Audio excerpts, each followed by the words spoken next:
Je vais faire un examen. Oui, tiens. Merci. Donc, tu as 2 heures pour le faire, plus ton temps supplémentaire, donc 10 heures. Tu as le droit à un crayon, une efface, la calculatrice, tes notes de cours, tes livres, l'ordinateur, Internet, ton cellulaire, mon aide, celle d'Igor et un appel de ton choix à travers le pays. Bonne chance! Merci.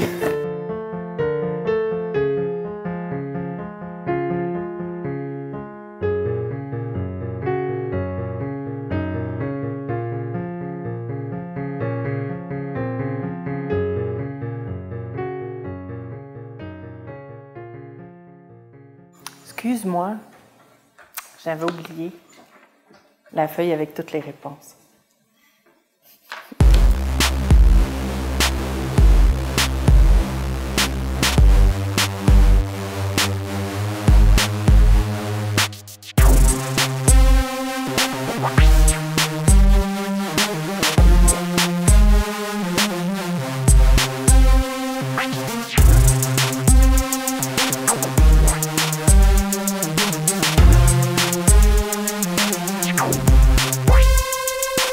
Heureusement que ça ne se passe pas comme ça. Les étudiants doivent informer leur enseignant 48 heures à l'avance de leur intention de passer leur examen au CED. Ce délai permet à l'enseignant de nous transmettre l'examen et ça permet aux intervenants du CED d'organiser les moments de passation d'examen. Les enseignants doivent transmettre les examens via Omnivox sous l'onglet « Services adaptés ». Advenant le cas où un étudiant oublie de vous dire qu'il viendra passer un examen au CED, il pourra quand même le faire car cela ne constitue pas une contrainte excessive. Nous avons des enveloppes sécurisées où vous pourrez déposer votre examen en toute sécurité. L'enveloppe est munie d'un cadenas. L'étudiant ne peut donc pas prendre connaissance de son examen lors du trajet entre votre classe et le CED. Les évaluations faites au CED par l'étudiant se font toujours au même moment que son groupe classe. Dans le cas où l'étudiant est en retard à son examen au CED, il perd ce temps et termine à l'heure à laquelle il devait terminer son examen.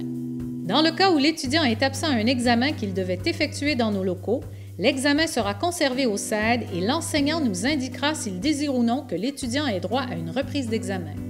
Le temps supplémentaire se fait avant ou après l'évaluation. Aucun accès à Internet, aucun accès à leur compte personnel. Nous utilisons un compte créé uniquement pour la passation d'examen au CED. Aucun téléphone, iPod, ordinateur personnel n'est permis. Le silence est rigoureusement exigé dans les locaux d'examen. Nous avons des casiers où les étudiants déposent leurs effets personnels.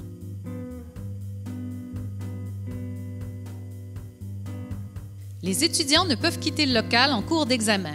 Ils peuvent toutefois prendre une pause, mais en demeurant près de l'intervenant qui surveille. Tous les objets ou outils autorisés par les enseignants sont vérifiés par les intervenants du CED. Nous fouillons les coffres à crayons et nous feuilletons les documents permis.